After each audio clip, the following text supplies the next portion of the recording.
And the first item is Pledge of Allegiance. I pledge allegiance to the flag of the United States of America and to the republic for which it stands, one nation, under God, indivisible, with liberty and justice for all.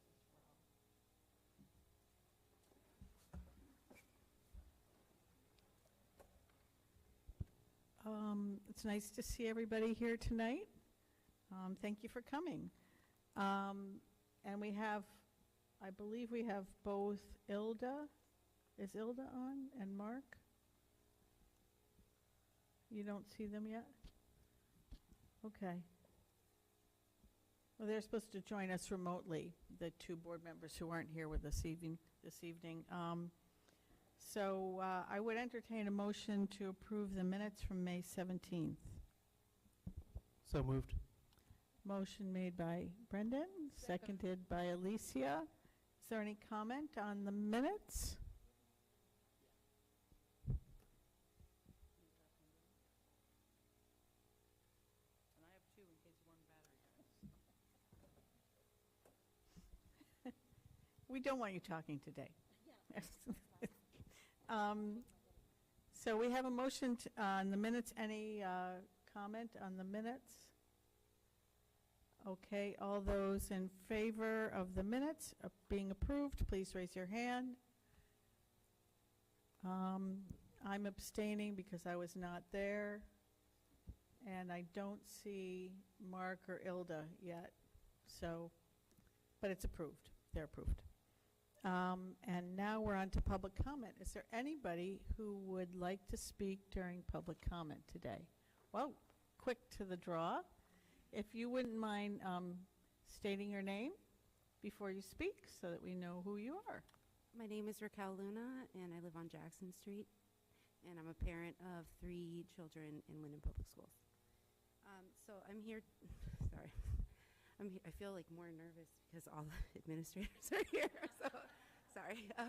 Okay. Not in trouble. Just go right ahead. Sorry. Just to show my support for the policy change that's proposed on the agenda, opening up the staff spots to all employees, regardless of where they reside. And my hope is that that allows more staff members to be able to enroll their students into Barrows. And that was it. Thank you. Thank you, Raquel. Is there anybody else who would like to speak during public comment? Nobody online? Okay, I see Marcus joined us. Great. So now we're on to the board chair's report. I just want to say that I was letting Tracy know and the rest of the board members that in the state budget, they approved $160 million more for ECS and another $25 million more for special education and something like $16 million for nutrition programs. We don't know the exact breakdown of what that's going to mean for Windham, but I was looking today online at another person from a legislator from another district, and she listed the amounts in the increase that were going to be going to the towns in her district for their schools, and it was pretty significant. So I think we should be thankful to our state rep and state senator who probably advocated pretty hard for this, and we'll welcome any additional funds for Windham Public Schools when all is settled in the state budget, which sailed through both the House and Senate. I won't comment on other parts of the budget, but that's good news for us. Looking forward to it, the hearing about Wyndham's portion. Yeah, and couldn't come at better time when some of the COVID money is, being phased out. So it'll be good for us. And now we're going to go on to the superintendent's report.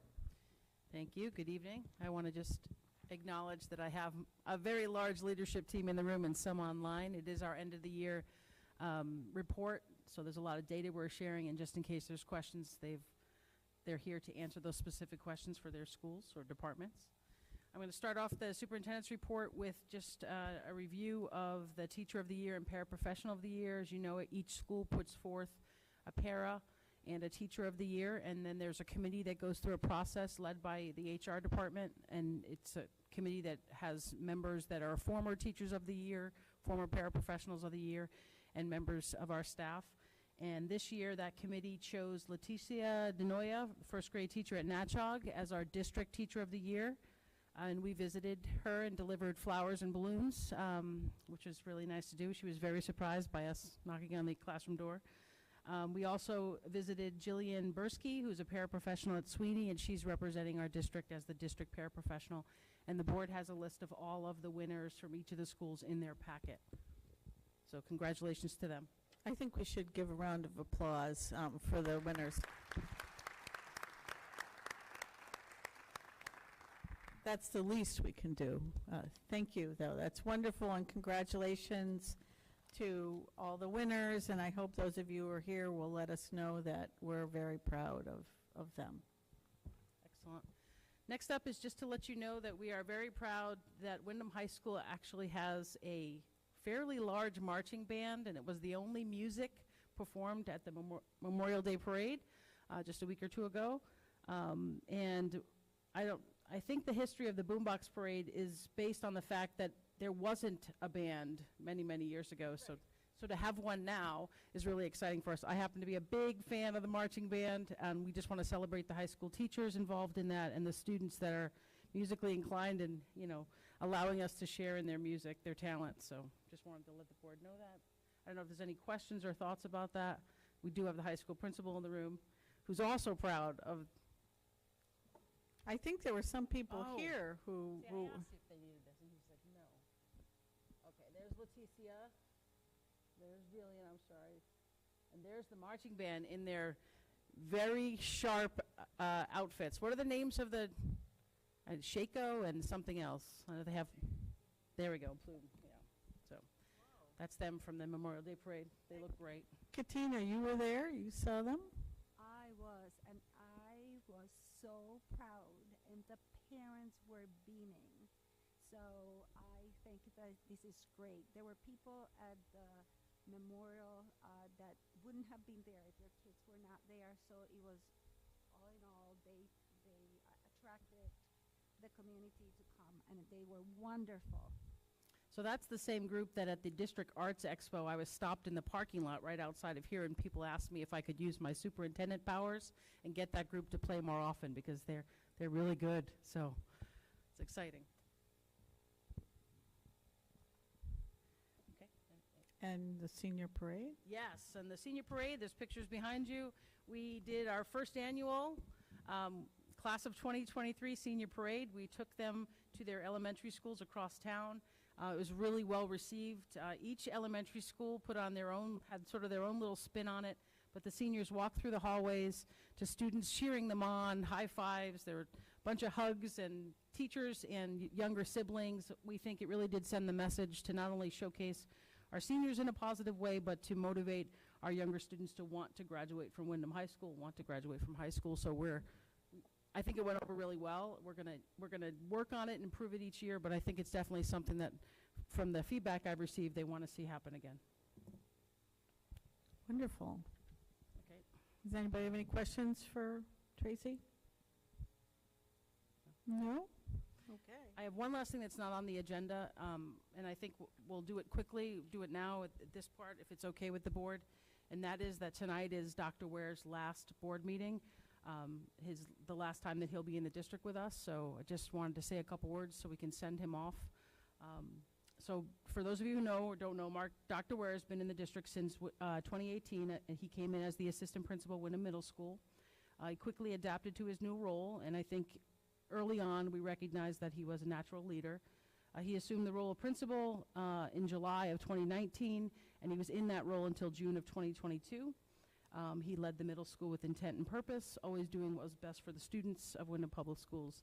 His dedication, his social emotional strengths, and I should say that twice, social emotional strengths, because he has many, and overall tenacity have been an incredible asset for our district. Basically, Marcus is not afraid to have those tough conversations, and I'm going to miss him for that. While he was working on his 093 certification, he expressed his desire to move up in the organization. He then applied for the Executive Director of Strategic Initiatives and earned his way to that position. This created a vacancy at Windham Middle School, which some were upset about, but it allowed the district to benefit from his leadership for one more year. Since his appointment as the Executive Director in July of 2022, Marcus has overseen the IT departments, facilities departments, family and community engagement offices. He has supported science instruction in a variety of community initiatives that enhance our students' learning experiences. He's a team player who has really demonstrated dexterity through his ability to pivot on a moment's notice and literally yelling down the hall, "Marcus, I need you to do whatever it is I need him to do." Recently, he spent a portion of his week assisting the middle school leadership team. So no matter what he does it well, which is something the Chicopee Public Schools will learn.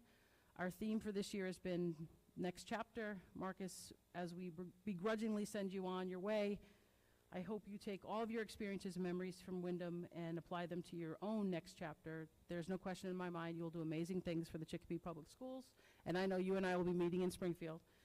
So members of the board, I just hope you can join me in wishing Dr. Ware a farewell and good luck as superintendent of the Chicopee Public Schools. Please stand up and take a bow. Yeah, you couldn't even look up while she was talking.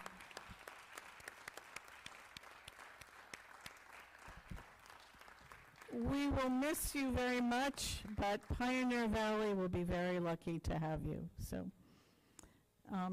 is there any, would you like to say anything?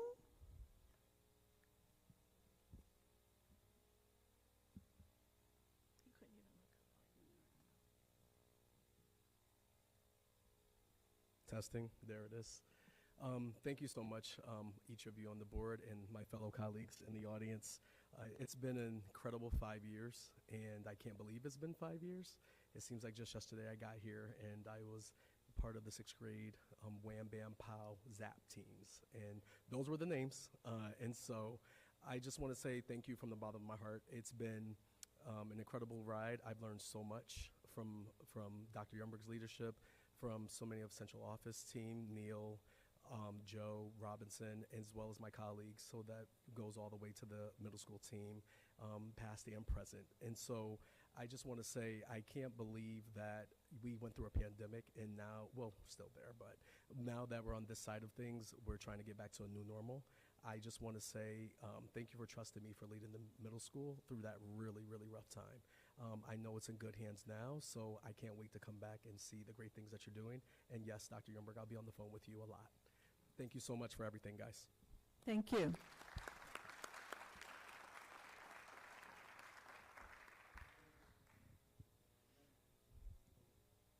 Ilda, go right ahead. Did you want to say something? Okay. Hi, Dr. Ware. I'm going to miss you so much. The district will miss you greatly. And I appreciated working with you in the time that I did at the beginning of your tenure. Is that, am I saying that right? Yeah. So take care of yourself. Enjoy yourself. I hope they're good. As good to you as we are. If not better, take care. Stay in touch. Thank you, Ilda. So now we're on to discussion items, and we have a fair amount to talk about. So first thing, I'll put you on for that. So the first thing is to bring the board up to speed, and you know I've been in communication with you about recommending Ms. Janine Anamite as the acting principal for Natchog Elementary School. So I have some information I'd like to share with the board, and then I know that it's later on in the agenda that the board actually makes their decision. Ms. Janine Anamite, or J9 as we refer to her often, has served as the Dean of Students at Windham Center and Natchog School since January of 2022. We learned early on in Windham that Janine is a team player and well-versed in proactively supporting a school climate that is focused on student growth and development, academically, physically, and emotionally. Janine graduated from the University of Connecticut, where she earned both her bachelor's and master's degrees. She later attended Central Connecticut State University, where she graduated with a 6-year degree in educational leadership. Prior to joining the administrative team in Windham, Janine served as a special educator in East Hartford for 14 years, where she was recognized as their District Teacher of the Year. In Windham, Janine has already become an active member of our Leadership Discipline Committee and worked closely with Liz Baumgartner on a draft for the Windham Public Schools Behavioral Expectations, Interventions, and Supports Manual, which we plan to roll out during the 23-24 school year. In addition, Janine has been actively engaged in our instructional focus, regularly making astute observations in our walkthroughs. Her background in special education has clearly helped to define her instructional expertise and will guide her instructional leadership at Natchog School. Outside of her professional life, family is everything to Janine. When she is not working, she enjoys spending time with her husband Ross and her 2 teenage children, Troy and Brooke. Janine loves beach days and watching her kids excel on the sports field. I am recommending to the Board of Education that Ms. Janine Annamite be appointed as Natchog's acting principal effective July 14, 2023 through June 30th, 2024. I believe this is the best way to ensure continuity and continued success for Natchog School. So I thank you in advance for your consideration of Ms. Janine Annamite. Thank you. Would Janine like to say anything? Come on up. You're on the spot there. Yeah. Well, we often do when people are being voted upon. If there's anything you want to share with us, and board members may have some questions too, since this is the discussion part of the agenda. So go right ahead.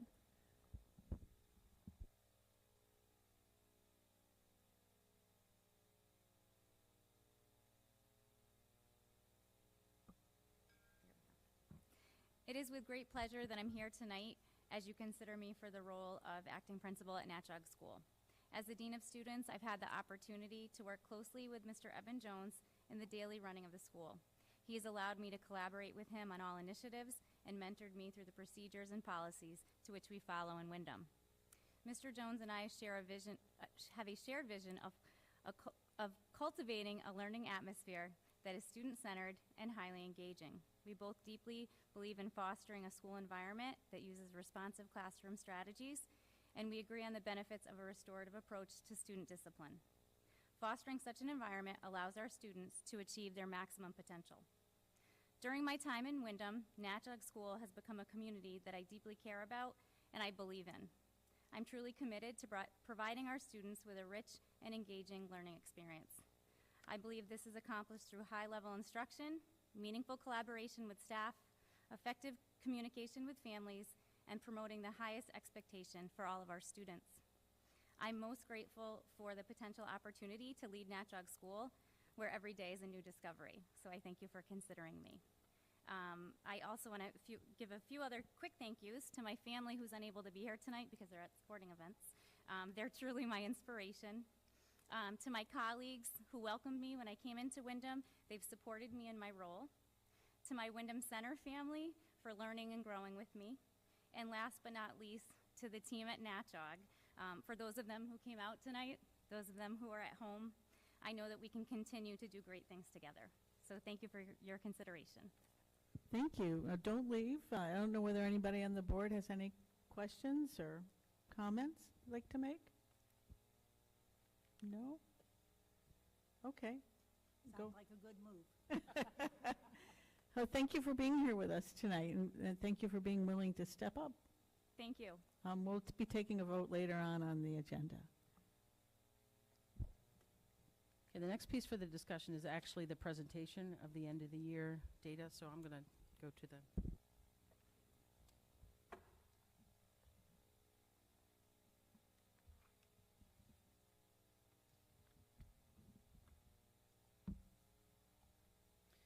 All right, once again, I just want to acknowledge that we have a fairly large number of leaders in the room or online. If there are specific questions, as a general statement before I start, and it's going to be addressed inside the presentation, but this is supposed to be the second year after COVID, the second normal year as they describe it, but there really hasn't been anything normal since COVID. This is probably as close to normal as we've been since the pandemic, but it's still fairly far away from normal, and I think any of my colleagues in the room would agree with that. It's been a tough year, but you're going to see some really impressive things in the data. We've been working really hard, and I think we have officially made the shift as a district to aligning our practices to be measured on the accountability index, which I think is going to help the district long term. So, all right, so first of all, the objectives for the presentation tonight are to give you the most up-to-date information we have, and to allow the board a chance to ask questions and discuss the information and figure out how it's connected to my end of the year evaluation.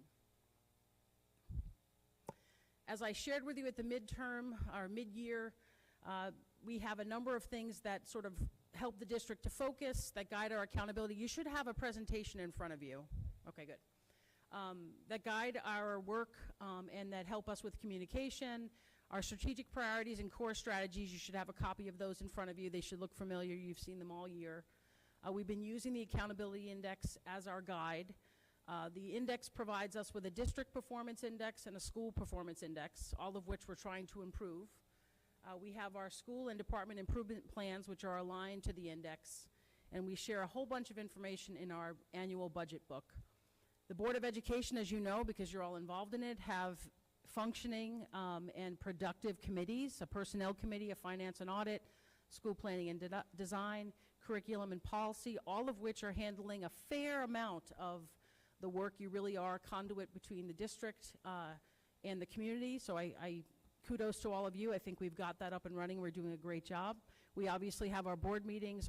You receive ongoing updates from me, and we have individual communication that's been something offered throughout the year. We've worked really hard on our all calls, on newsletters, on mailers, and recently I've gone back on the radio and cable shows, and we've started, or will be starting, some parent forums about our elementary consolidation. So working hard on the focus, on the accountability, and the communication. I've shared with you before my leadership philosophy. It hasn't changed. Sustainable change through shared leadership and collaboration, and always focus back on the data. Sometimes it's hard to separate how you feel and what the numbers actually say, so we're trying to walk that fine line. I continue to use the gift of leadership from Bowman and Deal as sort of the fact that leaders should feel some sense of responsibility to the people they're leading and should behave in that manner. Some examples of places where I feel like my leadership philosophy has spilled out and it has naturally involved my colleagues and other members in the district. Convocation, allowing bargaining units to speak. We have a professional development committee that works hard to represent our schools and our departments. We had a district survey committee. We have a district leadership discipline committee. We work hard to have shared accountability and budget meetings with each department represented. Obviously, the committees from the board are part of that. So you can tell there's sort of a philosophy behind what's happening in terms of district leadership. I'm trying to open it up and make it a more democratic and collaborative process, and I think we've done a really good job of doing that and making people feel comfortable contributing to what's going to happen in the district. Because when I have told the board many times we are going to transform the district, it isn't just coming from the top down, it's got to come from the bottom up. So there's just some examples of how I'm trying to play out my philosophy in leadership. All right, then this big scary graph from the state of Connecticut is the accountability index. There are 12 indicators, and it's very, very complicated. So complicated that my number 2 is still working on creating a mathematical predictor that we can use in the district. And I think if he actually pulls it off, we're going to be able to take the show on the road and use it across the state of Connecticut, because I don't think it exists right now. But what I want to show you on this big scary chart is that we have put targets in place for the next 3 years to help move the district to a place that we think will mean that we're in a much better shape for our students and staff. So we've outlined those targets, and we'll adjust them based on the data, but right now we feel really good about what we think is happening toward the 22-23 targets. So here on the next slide are the actual school accountability targets. The results will not come out until late summer or early fall, but we have our own indicators that we're working on, our own way of predicting how we're doing. Any questions so far? Okay. All right, so then what I did for the next few slides is walked you through all of the things listed in the strategic priorities and allowed you to see from that little green, yellow, red where we are with it. So in terms of mini observations, I believe we finished that, completed that as planned. It was, remember, that non-evaluative way to give teachers additional feedback. We will be discussing some of the instructional trends we've noticed, not only in these mini observations, but in our regular evaluation of instruction. We are going to continue the work on high-quality instruction and what we believe has to happen in all of our classrooms in 23-24, but I would say many observations were completed as planned.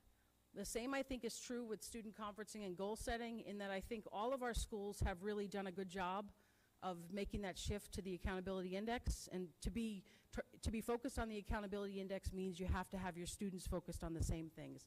So again, for that particular strategy, we have finished that as planned. Please jump in if there's any questions. There's a lot of information. I'm going to try to move us along. The next is the pilot, the Horizon SAT PSAT benchmark. It's the first year the high school used the benchmark. So we now have cohort data for grades 9 through 11, which we'll talk a little bit about in the presentation. So we basically have a map to take us through how we improve teaching and learning and student goal setting and student performance aligned to the SAT and PSAT expectations. The district is going to continue this focus on project-based learning. In 23-24, we again had another year where we have examples pre-K to 12 of students participating in a variety of PBL, as they call it. We do want to make some connections back to the actual curriculum, and I have some ideas about how we're going to connect the Portrait of the Graduate work back to project-based learning and a couple other things that we're going to mention along the way. So that is listed as ongoing focus, but I think we did a good job of it this year as well. Again, we're on priority 1 in our strategic plan, and these are just the state assessments as well as our internal benchmarks that we use to create or to get that accountability data that we're talking about. And again, some of the information is available to us right now, but it's embargoed. We're not allowed to publicly speak about it. It will be formally released in late summer or early fall. All right. We jump right into the first set of iReady district-wide reading scores. So iReady, as you know, is our internal benchmark. That means that's our assessment where we try to monitor our students' progress in the fall, in the winter, and in the spring. And we try to guarantee that as many students as possible are reading at or above grade level, and that we're moving those students who aren't at or above grade level closer to that mark. In this particular case, when you look at reading district-wide, K to 8, you'll notice that all grades, except for 5th grade, increase the total number of students at or above grade level when you compare it to last year. So that's a really good indicator. And the 4% increase, when you see the top chart there that says all, when we combine all the students K to 8 together, we get a 4% increase of the students at or above grade level. That's equivalent to 90 more students reading at or above grade level as measured by our benchmark when you compare it to last year's data. The next level on iReady is what they call the beginning at or above grade level, meaning they're close. We have all grades except 2nd and 6th grade showed growth in the number of students beginning at or above grade level when compared to last year. And the 5% increase for K to 8 represents approximately 115 students who are beginning at, 115 more students who are beginning at or above grade level in reading when compared to last year. Again, a really positive piece of data. I have a question, because I noticed on this chart that it was grade kindergarten and grade 7, that had like double-digit numbers in the top, in that iReady district-wide reading, and then in the next one, they had the bigger jump too. Is there a reason why it happens in kindergarten and 7th grade? So I think in kindergarten is, well, go ahead. Yeah, absolutely. Maybe I'm not interpreting this chart correctly. So it's two different answers. So in kindergarten, some of that has to do with the assessment. The nature of the assessment for kindergarten, you typically see large gains in the kindergarten year.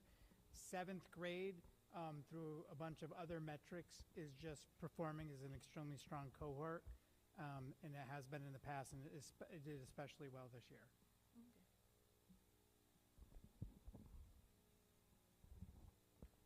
Thank you. Thanks, Neil.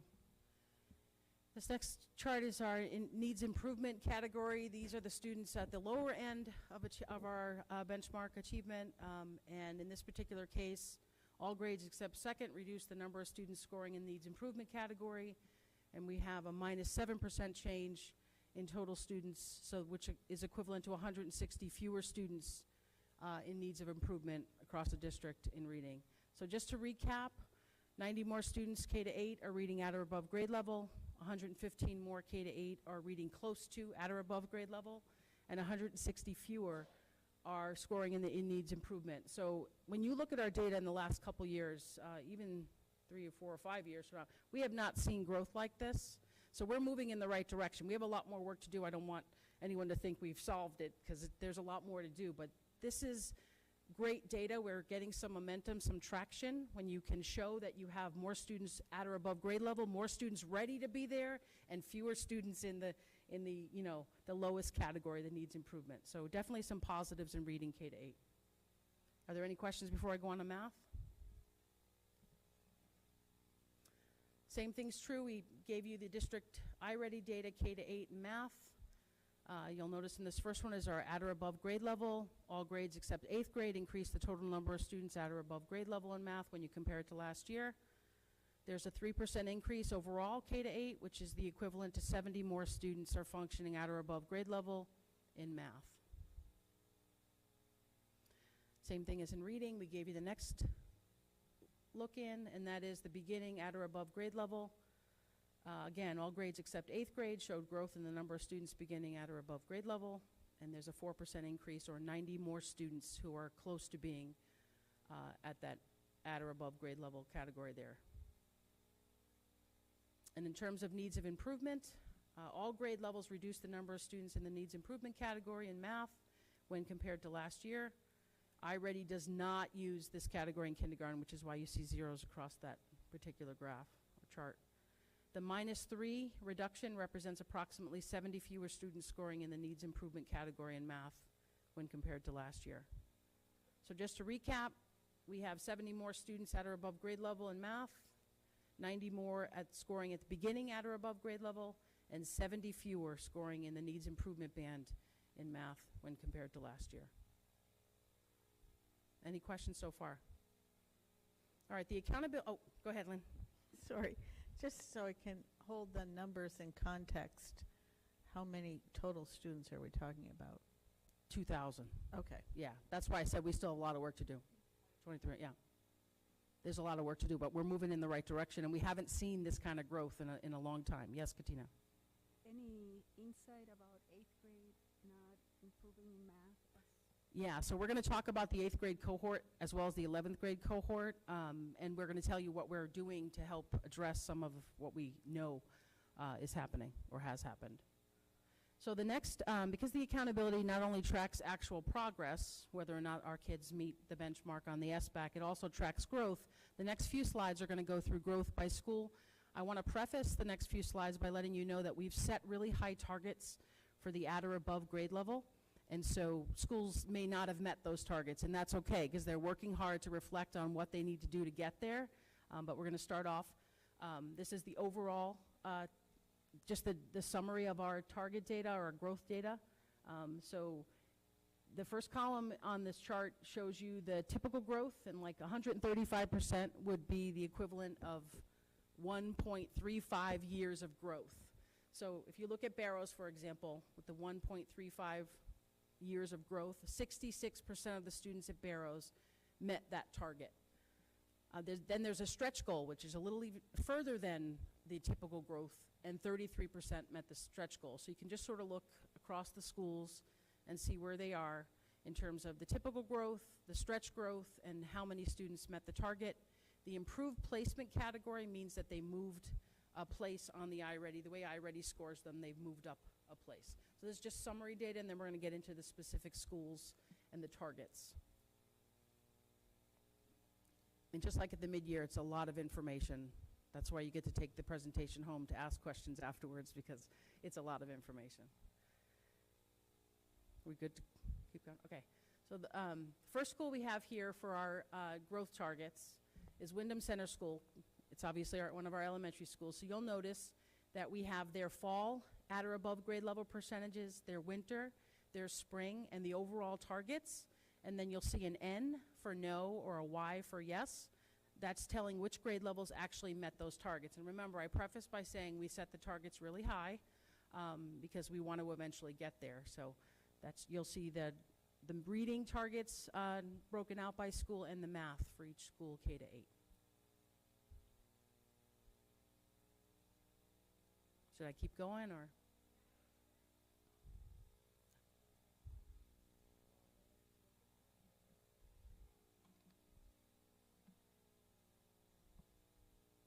It's a lot.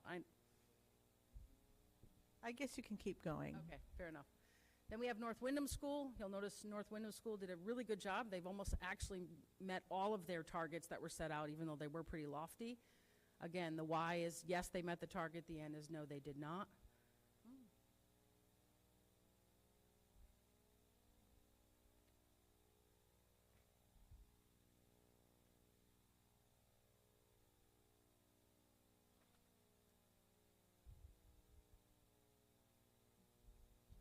I'll keep moving.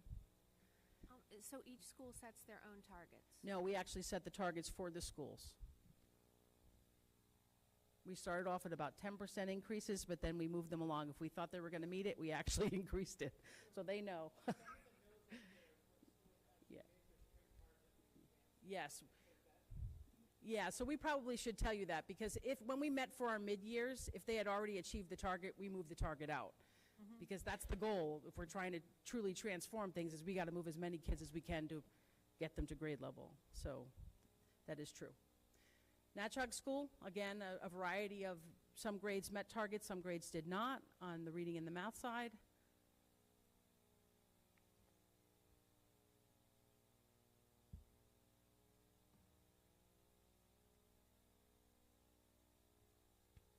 Sweeney School is up next.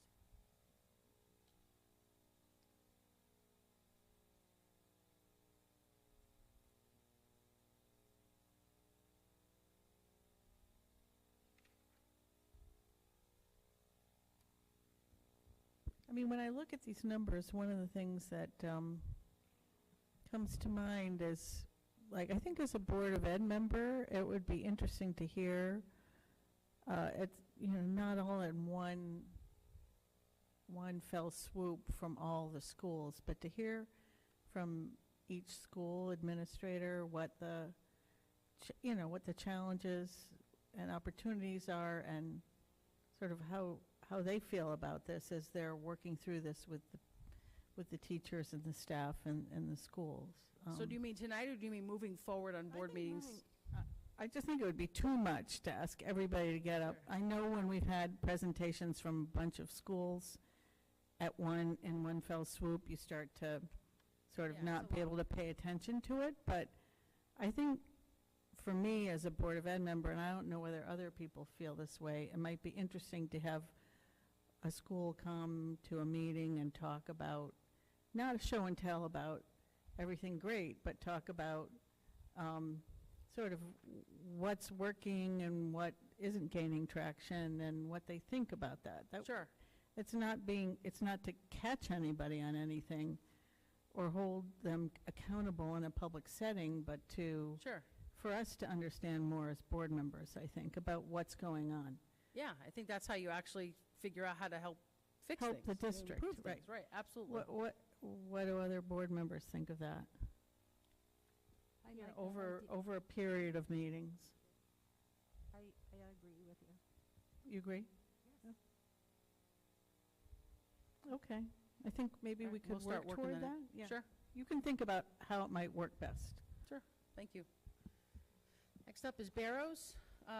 So you'll see, same thing. Of course, their data set's a little larger because they're a K to 8 school. Same thing, grade, either yes, they made the target, no, they didn't.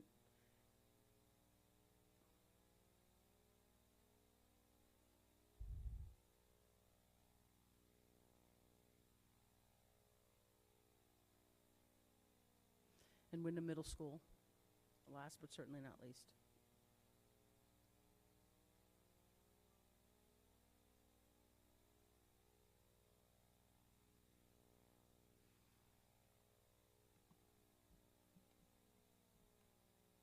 Any questions?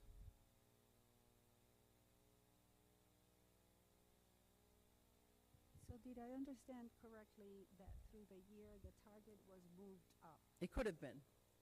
In some cases, if it was already met?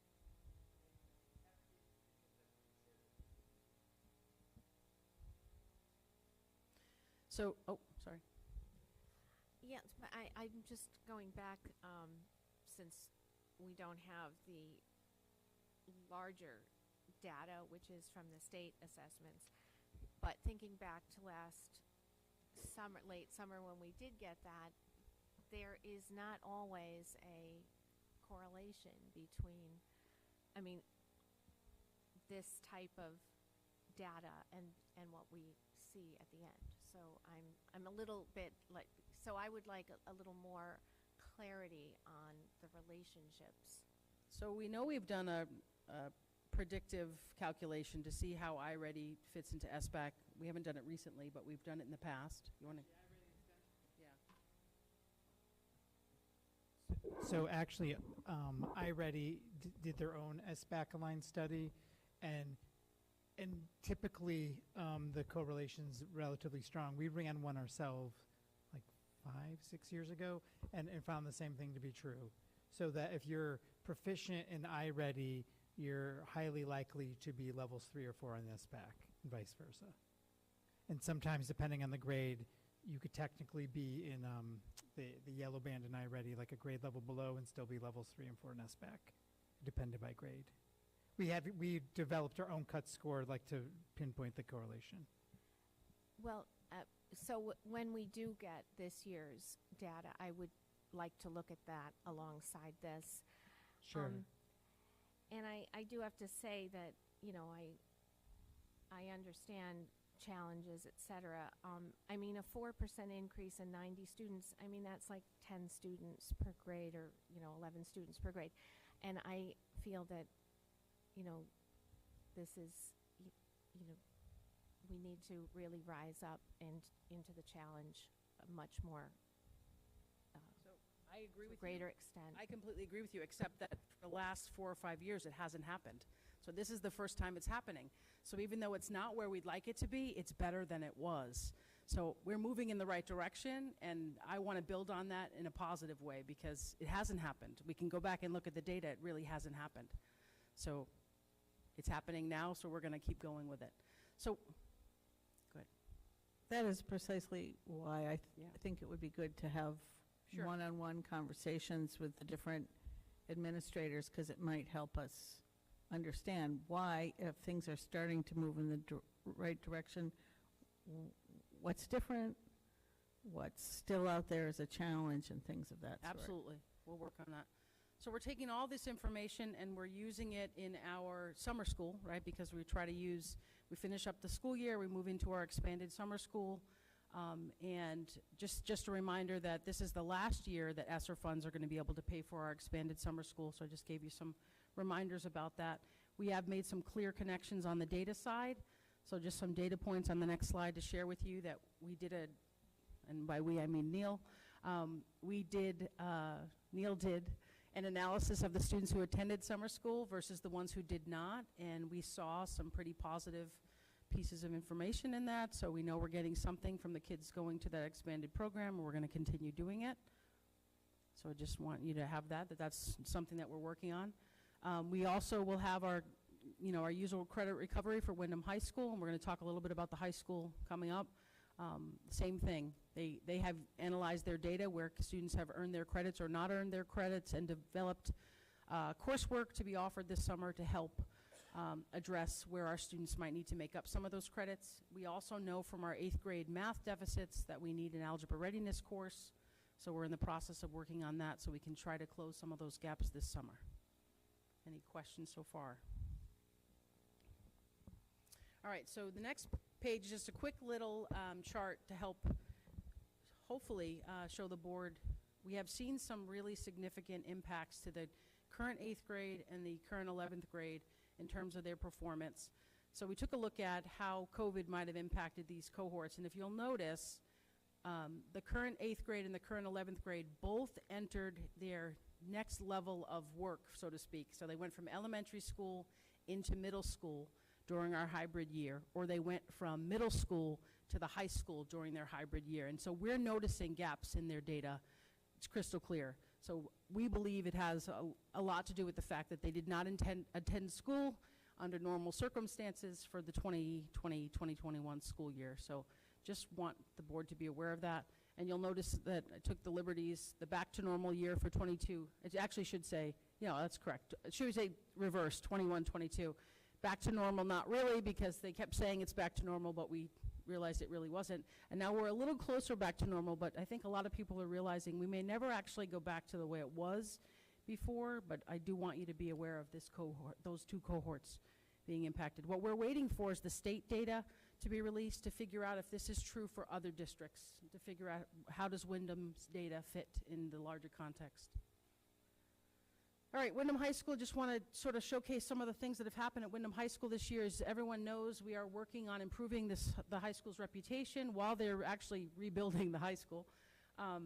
And they've done a lot of work this year. Like, they successfully completed the 5th year of the Commissioners Network.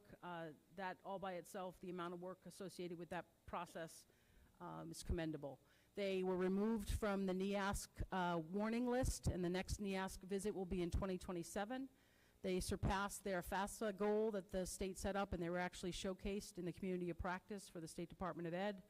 They have the new platform for benchmarks, the Horizon platform. They have improved, along with their colleagues at the middle school. They've worked hard to improve the grade 8 outreach. We've had our first annual senior decision day. We're going to share some of that data, by the way, with you. We had the first annual senior parade, which connected the high school to the elementary schools. They obviously continue to be leaders on the athletic fields. We've increased student participation in athletics, and they are really proud of the clubs they put in place. Things like the marching band, things like the art club that's actually doing murals all over town, and they have a dance team now that will be performing at Third Thursdays. So they're working hard at the high school to sort of get the word out there that Windham High School is on the rise, because it does play a role in our district's success moving forward. And there is the class of 2023 on picture, and actually people won't know this, but I'll make it public. Holly went on the roof to take this picture. I advised against it, but she didn't listen. So she was up on the roof photographing the class of 2023. And one of the things that I'm going to share with the board, I'll send you an email tomorrow, is the students in the class of 2023 were accepted to 55 different colleges or universities. We'll give you that whole list. Many of them are choosing to go to community colleges or local colleges, and they'll tell you it's because of the cost of tuition, and we don't blame them because we're all very much aware.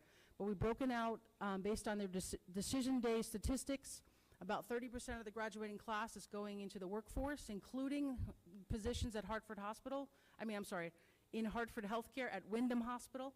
And the school has a partnership with that particular hospital, which is really nice.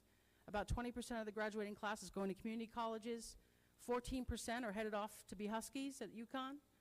12% are going into apprenticeships or getting jobs at Electric Boat. About 7% are attending schools out of state, and I will share those colleges and universities with the board. And again, you can keep reading there. And about 1% of the graduating class is going into the military. So well-rounded students heading off to their all different post-secondary pursuits. All right, the Horizon benchmark data for Windham High School. So we have the 9th, the 10th, and the 11th grades posted here. Grade 10 students are clearly outperforming grade 11, and we had already mentioned that grade 11 is one of the struggling cohorts. And grades 9 through 11 continue to be focused on students meeting the expectations of the PSAT or SAT in both evidence-based reading and writing and math. Again, these numbers, like our iReady numbers, need to be increased, but we're happy to see grade 10 where they are right now with more time to intervene before they actually take the SAT in the spring of 2024. Yeah. Any questions? Okay. All right, so obviously over the summer we'll be analyzing this data more closely, and I'll be working with the leadership team to figure out, help them, or they'll help us, figure out the answers to these questions. Basically, we're trying to figure out how to make sure all of our students are moving forward, and we're not having conversations like there's not enough students who have made that progress or met their goals. So we'll be addressing some of these leadership questions this summer in either our June 20th end of the year meeting or our August retreat. And then we just keep going on through the strategic plan in terms of the priorities. So you'll see lots of green because we have completed these priorities as planned. And please jump in if you have specific questions.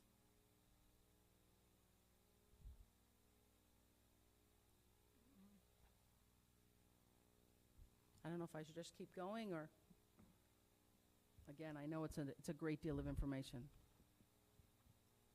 I think you should just keep going, and people may catch up and have a few questions at the end. Fair enough. And as you pointed out earlier, we'll be, taking this into Yes. account when we meet with you and go over the year evaluation and things of that sort.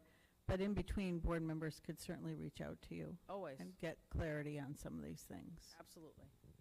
All right, so you'll notice. Excuse me, I just have a question. Is any of this information in our board packet? The presentation is not in the board It was packet. given out to us. If you were here physically, you would have the packet, but we can get it to you. Okay, Ilda? Yeah, because it must be hard for you to see the details.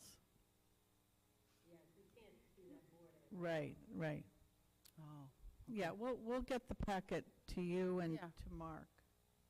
So the bottom bullet here, the collaboration between the State Department of Ed and Windham Middle School, that was actually not on our list of priorities, but it ended up being something that I think was quite beneficial. They did 2 formal visits to the middle school and presented feedback in terms of strengths and next steps. And then they had some follow-up meetings with Neil and I about how we can make some connections to the curriculum, instructional practices, or assessment practices. So all of these things, I think, were completed as planned. The parent and caregiver satisfaction surveys, we gave them earlier in the year. We need to increase the participation rates. We have already contacted Panorama. That's the outside company that will manage our surveys in 23-24. We plan to continue the use of the survey committee and, again, involve the board and all of our bargaining units in the feedback process and collaboration. We did develop a parent advisory group, which had met January, February, March, April, and May. Or we may have skipped one in there because of weather, I can't remember. But Brendan is actually a member of that group. And there's a planning session scheduled for July, as that group is going to help us develop the parent university we're going to have in the fall. And some of the parent advisory group members actually participated in our Welcoming Schools protocol, which we provided walkthroughs on the physical environment and welcoming nature of our schools at Natchog, North Windham, Sweeney, Windham, so you can see the names of the schools, and again, provided feedback in terms of strengths and next steps. We finished up our work with CPEARL, the Center for Public Research and Leadership, on June 5th. Some of that work actually included data from our parent survey, which was powerful. All schools pre-K to 12 implemented something new this year to increase their parent engagement. The district implemented the Arts Expo, which was designed to showcase our students' talents and engage families. And the Board of Education received a formal presentation on April 5th that went over all the pieces of how we've increased parental engagement this year.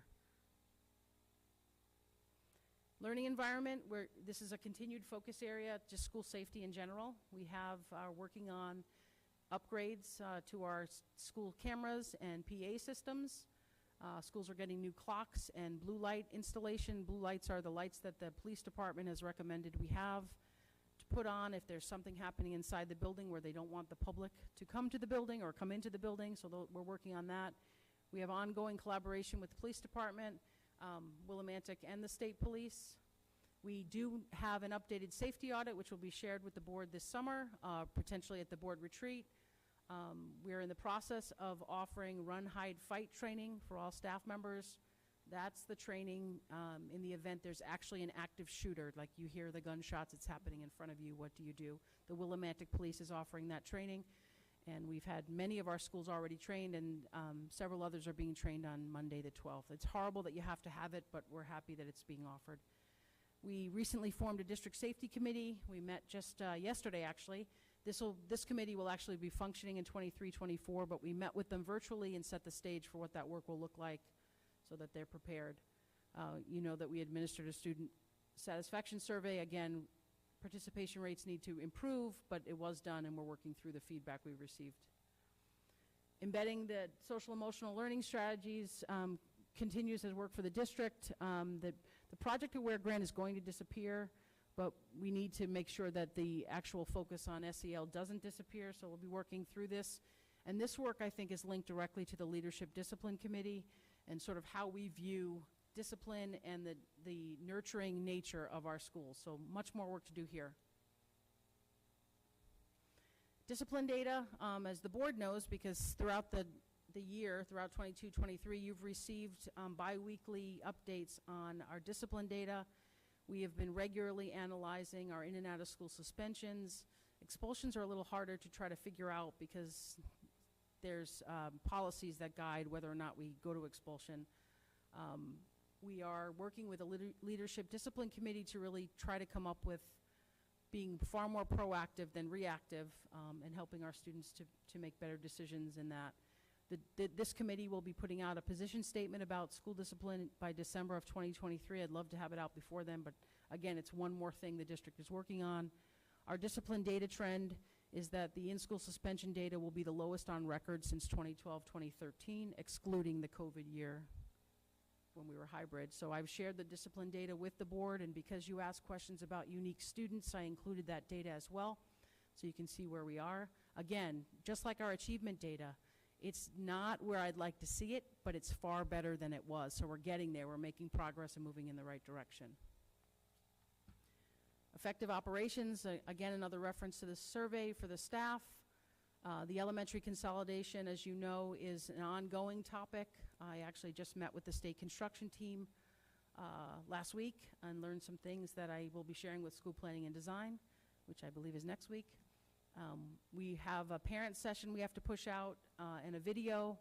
And I just finished yesterday, or Monday, I finished meeting with the Barrow staff. That was my last staff. I went to every one of the schools to share the most up-to-date information on the elementary consolidation so the staff members could hear it directly from me.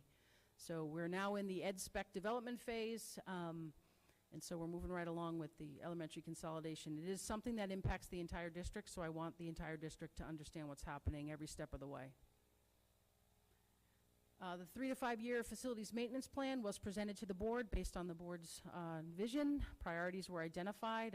We used color coding to figure out how to categorize everything. We've been responding to feedback presented to the school planning and design team. I want to thank the facilities department for their work on that. We have noticed that there's a number of issues that keep coming up related to the elementary consolidation. Because we had plans to do improvements or repairs at each of our elementary schools, we have to continue to ask the question, is it worth spending the money on this if this building might not exist in a few short years? So that'll be something we'll be navigating together. And the only thing on my list of strategic priorities that we did not tackle this year that is not completed was the needs assessment in math and science. I opted early on, probably in December when I realized how much was on our plate, not to move forward with the math, science, and needs assessment. However, just from some of the preliminary SBAC data, I think it is necessary for us to move forward with this in 23-24 because we have some work to do as a district. We're trying to, and the needs assessment helped us a great deal in literacy, so I believe the same thing will happen on the math and science side. The district diversity inclusion plan, there's the bullets in terms of our work there. I have to thank the EME department. We've offered Courageous Conversations professional development to a district team, and the district team consisted of a variety of staff members. Ms. Brunet provided staff sessions on anti-racism at one of our schools at Barrows. We've had sessions provided to our students at Barrows from the NCCJ organization with a focus on kindness and acceptance. We will be moving those similar supports to our other schools.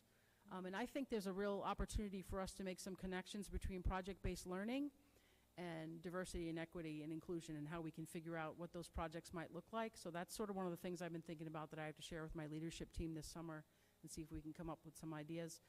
In terms of reconvening the District Diversity, Equity, and Inclusion Committee, what does that mean? I'm done? I'm just kidding. Time's up. Yeah, okay, gotcha. I was like, all right. We will be formally reconvening this committee after we go through the leads training. There's already a group of people signed up to take the leads training, which is the next level of the Courageous Conversations work. And Katina was actually involved in that work. Oh, and Ilda, that's right. That's right. Thank you for reminding me. All right, retention and recruitment. The district's HR department has been working hard on our recruitment strategies, events, and just sort of helping people understand how it works. As you know, we had 3 members go to Puerto Rico in April. We have continued efforts to recruit both locally, nationally, and internationally. We've been working hard on staff recognition and appreciation. And I think given all the things that we're really struggling with as a school system, it's really nice to appreciate our employees. HR has been making visits to schools and departments to try to make sure that they know that they can speak to HR if they need something or they feel supported by that department. And they've been conducting exit interviews, which was one of the things the Personnel Committee asked to have. We've gotten some retention rates for you. We looked at our total number of employees in each of these categories and how many left throughout the year and what percentage remained. So we've also had 8 retirements. So there's a breakdown of where we are in terms of retention rates for employees.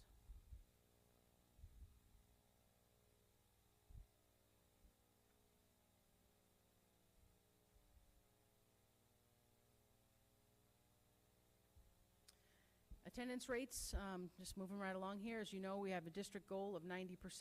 And so the year-to-date data is looking really good. Each of the schools listed there that has data to compare to from last year has moved up.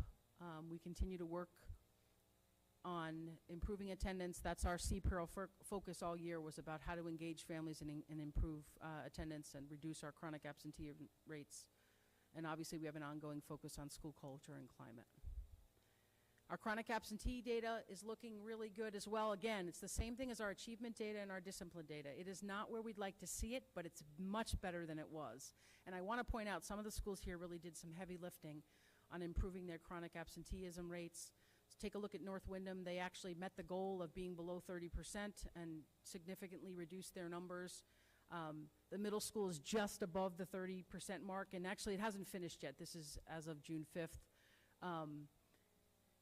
Even Windham Center School, now remember that was the school where DPH came in and created a major issue with their attendance, but they had pretty significant growth in terms of reducing that number. So all of our schools are working hard to reduce our chronic absenteeism rate, which plays a role in not only helping kids be in the seat so that we can reach their academic goals, it's also a measure on the accountability index. And this is another place where the school system just needs to be really celebrated, and that is our physical fitness scores. The physical fitness exams are given in grades 4, 6, 8, and 10. And you'll notice from this chart that we have pass rates that are the highest on record. And we've had schools that exceeded their target, met their target, and beat their highest scores ever. So we're incredibly proud of the physical fitness department and all of the people that went into making the logistics happen for this, to move this number. Because again, not only does it mean our students are healthier because they're able to pass these physical fitness exams, it's also an indicator on our school accountability and district accountability. Yes? Just going back to the retention rates, can you just tell me how many teachers that would represent? So you're saying that 9.3% left and 90.7% stayed. So what are those numbers? So I don't know if I have the, do you have it? Okay. How many, do you know the specific numbers? You want to come up? If we don't have it tonight, we will certainly get it to you. We actually took the list of resignations, the total number of employees in that bargaining unit, and did a division problem. So. Let's hear. For the teachers, it was 361.75. How many left? Yeah. Do you have the chart? So you're saying there are 361 teachers? Yeah. And the budget book has all of the staff numbers. The back of the budget book, they're all there. 10%. Oh, I don't have the budget. I do. I have the budget. You're like 36. Yeah, those are WFT numbers. So you're saying about 36 teachers since last June, or for going 34. from when we began? Yep, 34 teachers.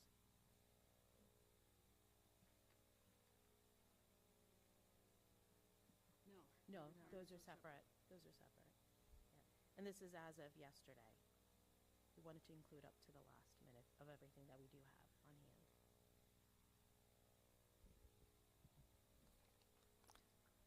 Any other questions? Thanks, Grace.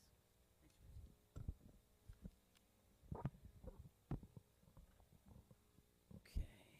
So last but not least, just to bring you back to that giant data, the accountability index and the 12 indicators.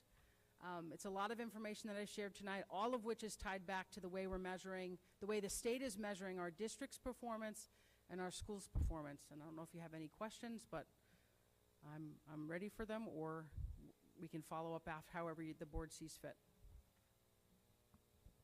Does anybody have any questions at this time? Mary? Yeah, also I just am concerned about the discipline data. Let me see. The out-of-school suspensions and the expulsions, to me, are much too high. So we don't disagree. We agree with you. We'd like to see all of the discipline numbers go down, but we are actively analyzing and reflecting on what it is and how we can better support our students when they are having challenging behaviors or are in some kind of crisis. So that is our goal.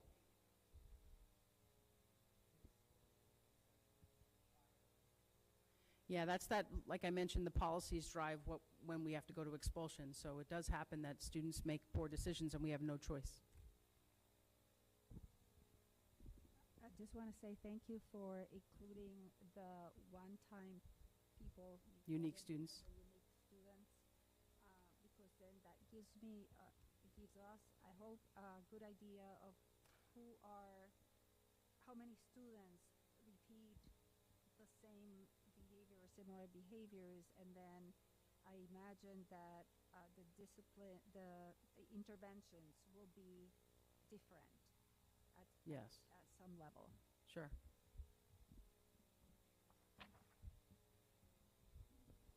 Any other comments, questions before we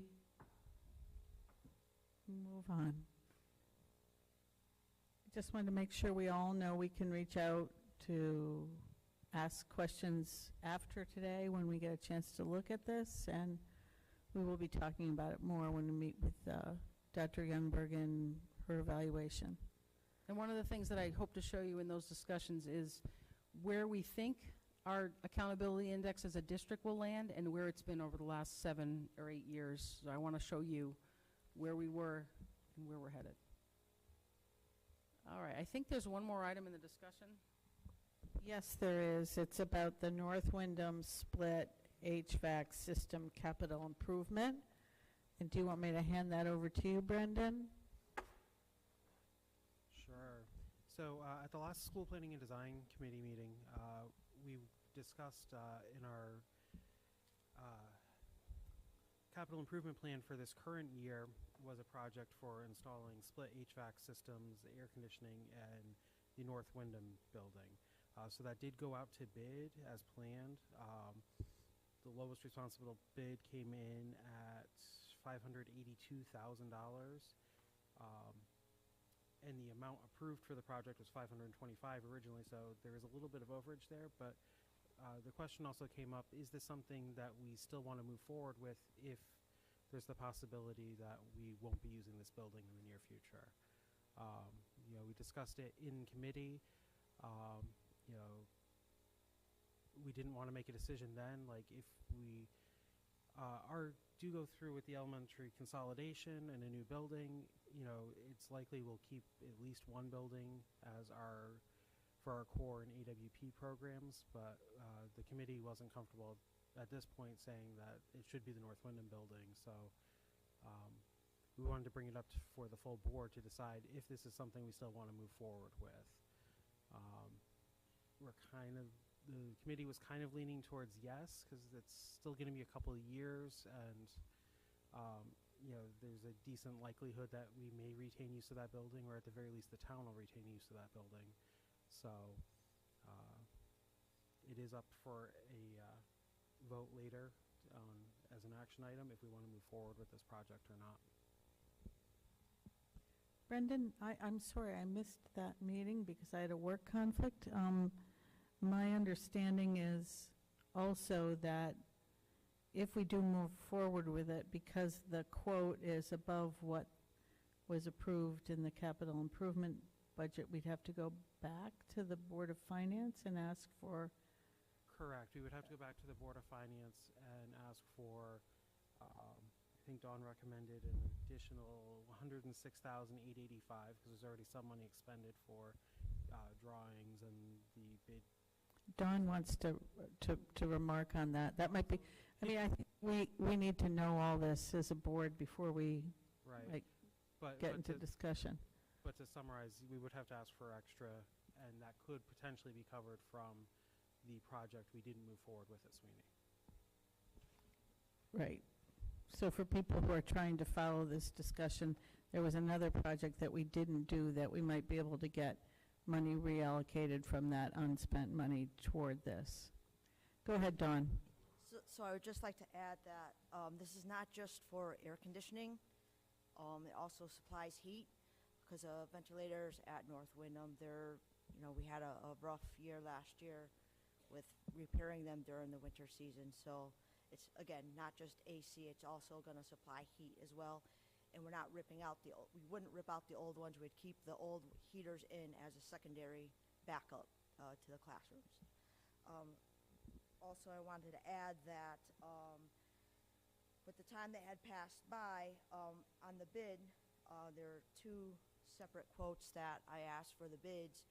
One was for the work to be done during summertime, the completion, but then there's the possibility that the work may not finish during the summer and would have to go into the school year, which would mean they would have to do it on second shift so they wouldn't disrupt any, class.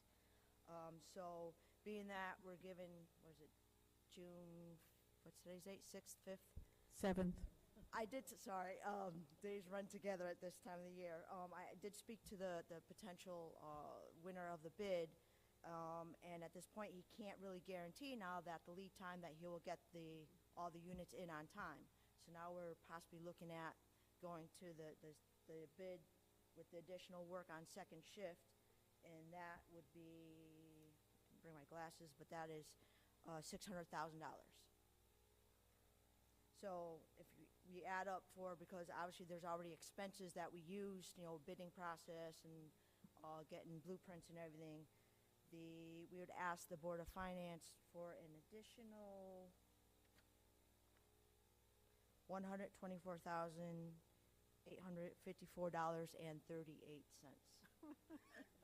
And again, that would be asked from the funds from the Sweeney HVAC project that we didn't do.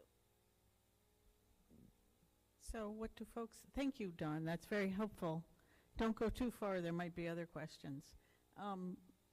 What is people's pleasure? Let's open this up for discussion. So Dawn's addition, clarification there that this also would be the primary heat source kind of finishes my train of thought. And I think it probably makes sense to move forward with. Mary? I forgot, Brenda. Is this an electric system or does it use oil? Electric. It's electric, so the cost of running it is probably pretty high, but then we won't have oil. Right? From what I've seen, at least, because I recently looked at this for my own home, the operational costs of the electricity versus the oil cost is similar, or possibly even a savings, especially if we do move forward with a solar project there. Paula?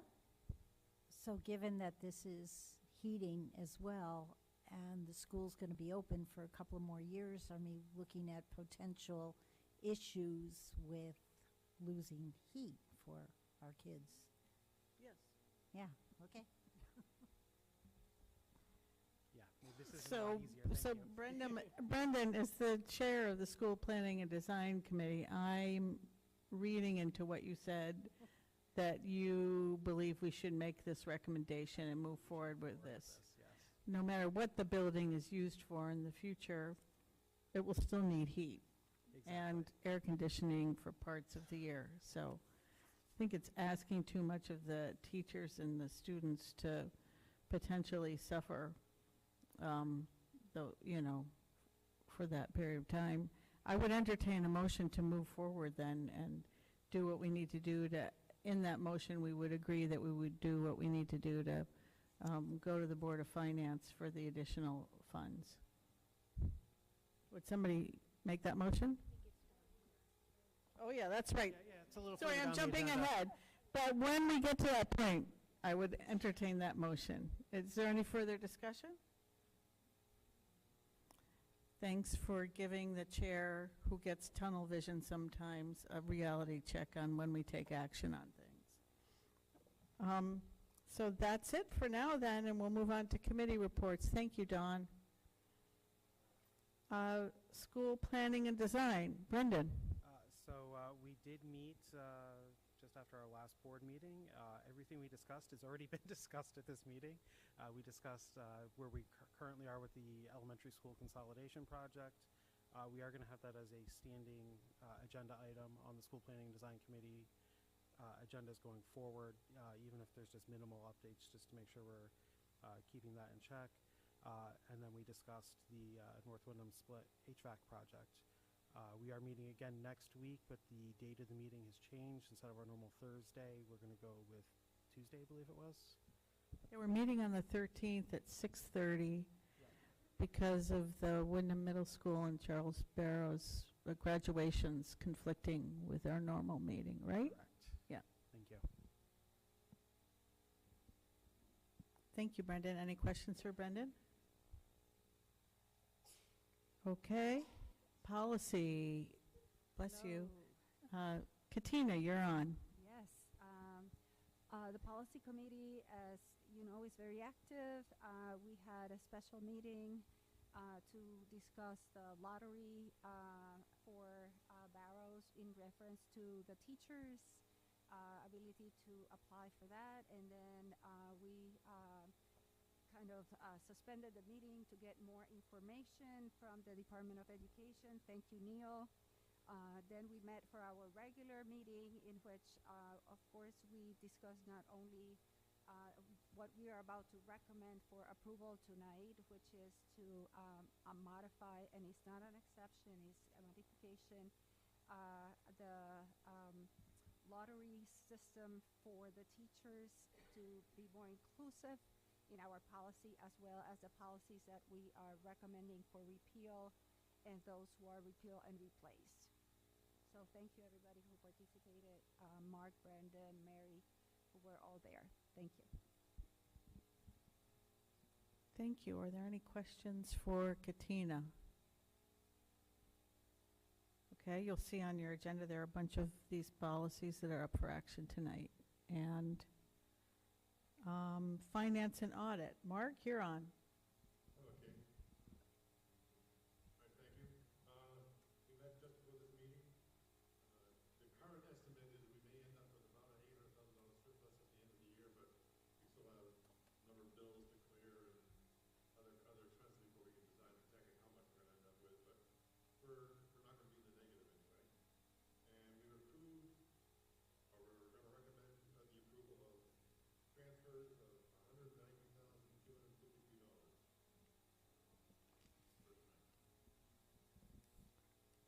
Any other, any questions for Mark? Okay, thank you, Mark. So now we're on to action items. And before we go to the action items, I just want to thank all the administrators for all the work you do. And it's not lost on us how much time and energy and love you put into administering the schools in the district, and we really appreciate you here tonight with us, even though it's probably sometimes very boring. We appreciate you all. Thank you. Thank you. Let's give the administrators a hand. And some of you are spread around the room. You're not all in one place, but thank you. Lynn, Yeah? can we recognize a bunch of teachers here from Right. National School. Yeah. Yes, thank you for being here. They're here supporting, I believe. Right, I hear something in the works here for this action item that we're about to take.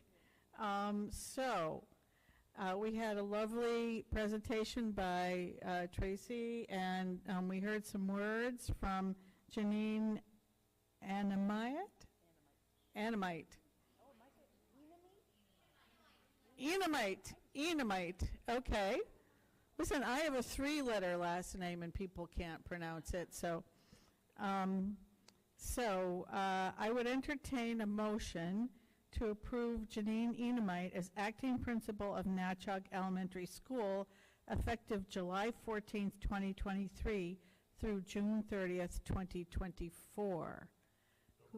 Second. Whoa, that was fast. Motion made by Mark, seconded by Brendan. Is there any discussion? I would just like to say, as a member of the Windham Center family, we're going to miss her, but congratulations. So, anybody else? All those in favor of the motion on the floor, please indicate so by raising your hand. It's unanimous. Congratulations!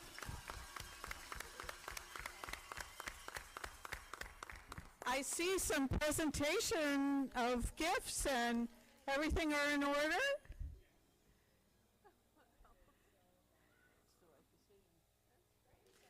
Woo!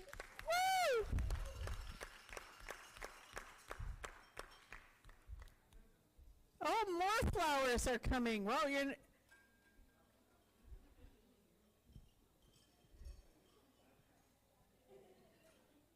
we have more flowers to be presented. There you go.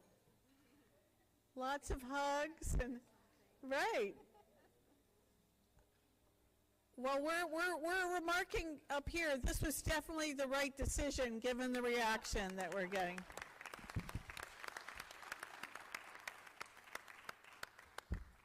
Congratulations. Okay, on to more boring things like budget transfers. I would entertain a motion to transfer $190,253. So moved. Motion made by Katina. Seconded by Mark. Any discussion? With a note of disappointment at the way the chairman described my committee.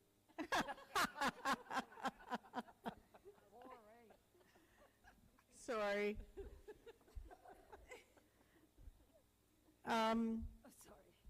It really isn't boring. I'm on that committee. It's a very important committee.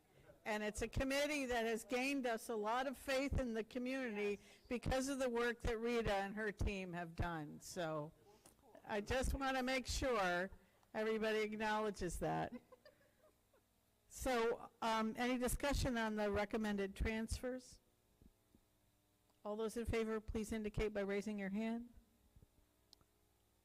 Okay, it's unanimous. Thank you. Now we have a couple of grant applications to approve. So one is approval of the Special Education IDEA Part B, Section 11 grant application in the amount of $944,210, starting on July 1st of this year through June 30th of 2025. Okay? Great. Thanks, Ilda. Second. Seconded by Brendan. Any discussion? All those in favor, please raise your hand. It's unanimous. And then another grant, I'd entertain a motion for approval of the Preschool Special Education IDEA Part B, Section 619 grant application in the amount of $38,033 for the same time period from July 1st of this year through June 30th of 2025. So moved. Thank you, Alicia. Second. Seconded by Katina. And any discussion? All those in favor, please indicate by raising your hand. It's unanimous. Okay, and now, the thing I tried to jump the gun on, possible action on the North Windham split HVAC system capital improvement. I'd entertain a motion to move forward on that. I move we move forward with that project contingent on securing the additional funding from the Board of Finance. Thank you, Brendan. Second. Seconded by Paula. Any further discussion? All those in favor? Please indicate by raising your hands. It's unanimous. Thank you. Now we have some policies for repeal, and I would entertain a motion to take F numbers 1 through 6 all in one fell swoop for approval. So moved. Well, second. Second, moved by Mark, seconded by Katina. Any further discussion? All those in favor? Please indicate so by raising your hands. Okay, it's unanimous.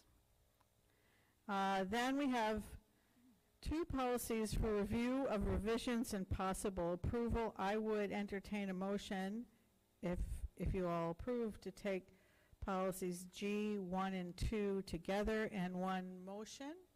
So moved. Second. Okay. Any further discussion? Thanks for the work on this particular issue or issues. All those in favor, please indicate by raising your hand. It's unanimous. And then we have some policies for repeal and replacement, and I would entertain a motion to take H1. Oh. Yeah. We have what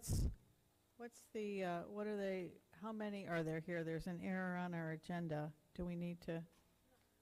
No, it's correct. Just There's a one? repeal Okay. and replace, and then there's a- Okay, so H1.